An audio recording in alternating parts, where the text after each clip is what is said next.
Assalamualaikum warahmatullahi wabarakatuh. Ayah bunda, perkenalkan saya Rita Eko Juniarti. Sesi kulwab kali ini insya Allah saya akan menyampaikan tentang sinergi peran ayah dan ibu. Sebelumnya perkenalkan, saya Rita, ibu 7 orang anak. Saya tinggal di Yogyakarta. Saat ini saya mengelola bisnis haji, umroh dan wisata dunia bersama suami saya. Monggo yang nanti ke Jogja bisa mampir, bisa kontak-kontakan. Oke, hari ini untuk tema sinergi peran ayah dan ibu saya akan memulainya dari latar belakang, yaitu Quran surat An-Nisa ayat 34, surat Luqman ayat 17 dan surat Al-Baqarah ayat 233. Ayah bunda bisa sambil membuka Al-Qur'annya, membuka terjemahan dan membaca tafsirnya. Sebelum kita mulai dengan baca basmalah terlebih dahulu. Bismillahirrahmanirrahim. Shalawat dan salam semoga senantiasa tercurah kepada junjungan kita Nabi besar Muhammad SAW.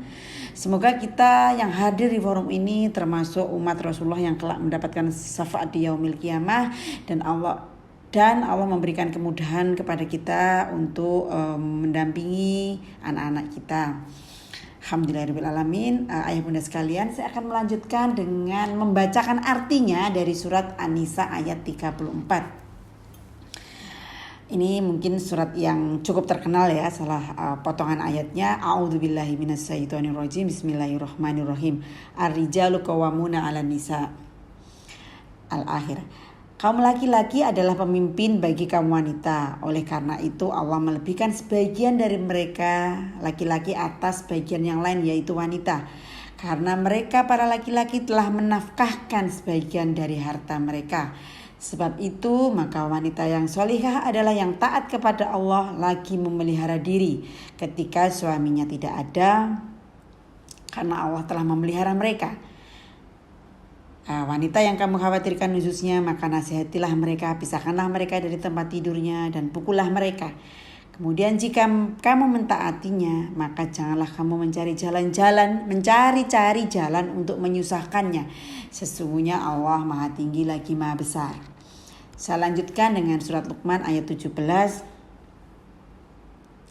Dan kami perintahkan kepada manusia untuk berbuat baik kepada ibu bapaknya. Ibunya telah mengandungnya dalam keadaan lemah yang bertambah-tambah dan menyapihnya dalam 2 tahun. Bersyukurlah kepadaku dan kepada orang tuamu, hanya kepadakulah engkau kembali. Kemudian di surat Al-Baqarah ayat 233. Para ibu hendaklah menyusukan anak-anaknya selama 2 tahun penuh, yaitu bagi mereka yang ingin menyempurnakan penyusuan. Dan kewajiban para ayah adalah memberi makan, pakaian kepada para ibu dengan cara yang ma'ruf. Seseorang tidak dibebani melainkan menurut sesuai kadar kesanggupannya.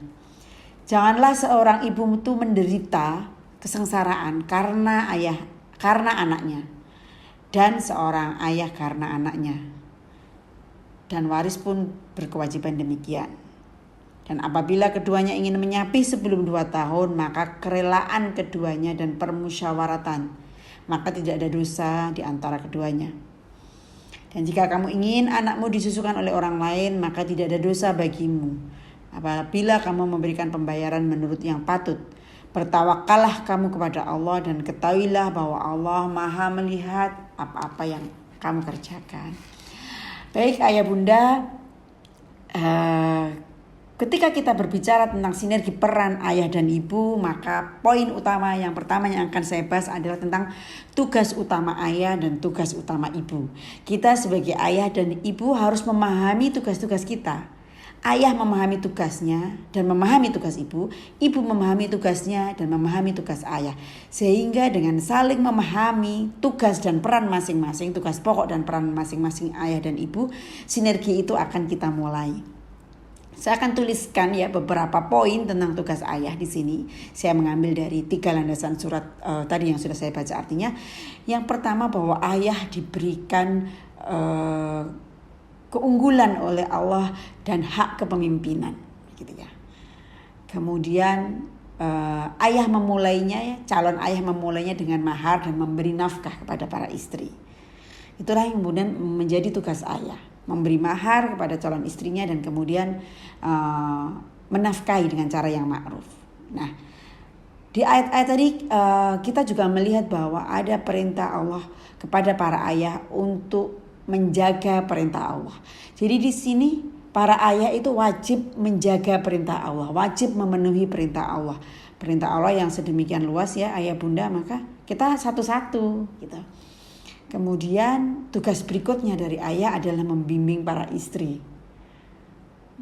Jadi ketika ayah mempunyai tugas membimbing para istri, tentunya ayah harus lebih dahulu siap. Tentunya ayah harus terus belajar. Tentunya ayah harus mempunyai keimanan yang lebih di sini, karena dia akan mempunyai tugas untuk membimbing para istri. Nah, berikutnya adalah memenuhi keperluan istri. Inilah sebagian tugas utama ayah berdasarkan 3 surat yang tadi saya sebutkan di atas. Nah, karena tugas-tugas inilah kemudian ayah mempunyai tampuk kepemimpinan dalam keluarga. Tugas utama ini wajib dipahami oleh para ayah, dan istri juga harus mengetahui hal ini. Kemudian apa? Tugas para ibu gitu ya. Tugas istri itu apa? Tugas ibu itu apa? Jelas tadi diterangkan gitu ya. Yang pertama adalah menjaga kehormatan diri, kehormatan anak dan keluarga. Jadi kita memang harus menjaga kehormatan diri dengan apa? Paling pertama adalah dengan menutup aurat, dengan menjaga lisan, dengan menjaga perbuatan, dengan menjaga pergaulan. Wanita begitu dimuliakan di dalam Islam. Tugas kedua adalah taat kepada Allah. Sama perintahnya dengan tugas utama ayah. Dia harus menjaga perintah Allah. Kalau sebagai ibu, dia harus taat kepada Allah. Nah, kemudian tugas utama berikutnya adalah ibu mempunyai fitrah hamil dan menyusui. Dia akan hamil dalam kondisi lemah yang bertambah-tambah. Ini harus difahami oleh para suami, dan ini harus disadari dengan yakin oleh istri bahwa itulah yang menjadi tugas utamanya dia. Sehingga apa? Dia happy ketika harus hamil, harus menyusui, harus lemah. Itu dia happy karena apa? Karena ini adalah wujud ketaatan kepada Allah. Nah, kemudian setelah anak-anak kita lahir, maka kita wajib menyempurnakan penyusuan. Gitu ya. Kita tidak membahas apakah kita ibu pebisnis atau ibu profesional, ibu bekerja atau ibu di rumah dan seterusnya. Kita wajib mengupayakan menyempurnakan penyusuan hingga 2 tahun. Nah, karena nanti mungkin di sesi-sesi berikutnya kita akan bahas betapa pentingnya fase 2 tahun pertama bagi anak kita gitu ya. Karena seluruh kehidupan anak-anak kita itu akan dimulai dari 2 tahun pertama ketika dia menyusui dengan ibunya. Jadi ayah bunda, kita pahami terlebih dahulu tentang tugas-tugas utama ayah dan ibu. Ya, tugas-tugas utama ayah dan ibu. Ketika masing-masing kita memenuhi tugas utama itu, ini sebagai dasar, insya Allah nanti di slide-slide berikutnya akan lebih mudah. Kita pahami dulu slide yang pertama ini gitu ya. Misalnya nih saya sebagai seorang ibu, maka minimal sekali saya melaksanakan memenuhi tugas-tugas ini begitu ya. Bagaimana saya menjaga kehormatan diri? Kehormatan diri seorang ibu itu adalah seorang ibu itu menjadi seorang ibu yang berilmu, rajin menuntut ilmu. Itu untuk menjaga kehormatan diri, kehormatan anak dan keluarga. Kita dari sini aja kita udah dapat begitu ya. Kita nggak mungkin akan curhat atau akan mungkin membuka aib keluarga, naudzubillah. Kita nggak akan cerita. Kalau kita punya masalahnya, kita akan ngomong sama suami. Kemudian kita sebagai seorang ibu itu taat kepada Allah. Apa saja perintah Allah, dari bangun tidur seharian hingga nanti tidur kembali itu full dengan perintah Allah. Dan kita menjaga perintah Allah itu. Kita semaksimal mungkin bisa melaksanakan apa-apa yang Allah perintahkan. Dan ini memang butuh bertahap ayah bunda ya. Jadi tidak bisa jadi mungkin kita belum mampu untuk satu dan lain hal, tapi kita berupaya untuk memenuhi seluruh perintah Allah. Nah, kemudian berikutnya hamil dan menyusui. Kalau kita paham bahwa ini adalah tugas utama kita, kita paham ini adalah kesempatan, ini adalah kemuliaan yang Allah berikan kepada kita, maka kita akan mempersiapkannya dengan happy. Kita akan mempersiapkannya, kita akan menerimanya dengan bahagia. Bahkan kita menunggu-nunggu kapan ya hamil gitu ya. Dan kita sadar kalau hamil itu bertambah berat dan bertambah berat gitu. Tentu bagi para bunda yang sudah pengalaman hamil gitu ya, menyusui gitu ya, itu bukan pengalaman sederhana. Kalau para dokter mengatakan sakitnya sekian puluh kali daripada sakit maksimal atau apa ada istilahnya itu ya. Tapi kita tidak akan merasakan gitu ya. Begitu anaknya sudah lahir ya udah pengen hamil lagi gitu. Melahirkan apalagi gitu ya. Melahirkan itu adalah fase yang saya pribadi takut ya. Saya 6 kali lahir, anak saya 7 karena ada yang kembar. Jadi saya 7 kali, 6 kali melahirkan itu setiap kali mau sudah memasuki masa HPL itu saya takut gitu ya. Saya takut gitu.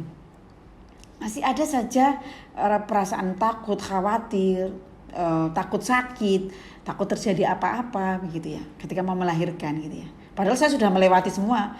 Lahir normal sudah pernah, lahir dengan divakum sudah pernah, lahir sesar sudah pernah gitu ya. Saya sudah lewatin semua, tapi kembali gitu ya. Saya takut ketika mau melahirkan. Nah, di sini bagaimana ayah? Ketika ayah memahami tentang beratnya fitrah ibu ketika hamil, melahirkan dan menyusui, maka para ayah akan menaruh hormatnya kepada para ibu, akan menaruh kasih sayangnya kepada ibu. Akan memeluk istrinya, akan begitu mencintai istrinya karena saking tugas berat itu begitu. Begitu pula sebaliknya. Ketika kita para istri faham bahwa ayah mempunyai tugas kepemimpinan, ayah mempunyai tugas membimbing para istri, ayah mempunyai tugas untuk memenuhi keperluan istri, keperluan keluarganya, itu tugas yang begitu berat bagi ayah. Seberat dengan tugas ibu tadi sama beratnya. Sehingga kita sebagai istri sangat faham, oh ayah itu tugasnya sedemikian berat. Maka kita tugas sebagai istri mendukung suami untuk taat kepada Allah, untuk dia semakin mudah mencari rizki sehingga mudah memenuhi kebutuhan nafkah istri, untuk melaksanakan tugas-tugas kepemimpinan gitu ya. Jadi sinergi orang tua dan ayah, orang tua, ayah dan ibu kita mulai dari pemahaman peran. Oke, Bunda kita akan lanjutkan di slide yang kedua.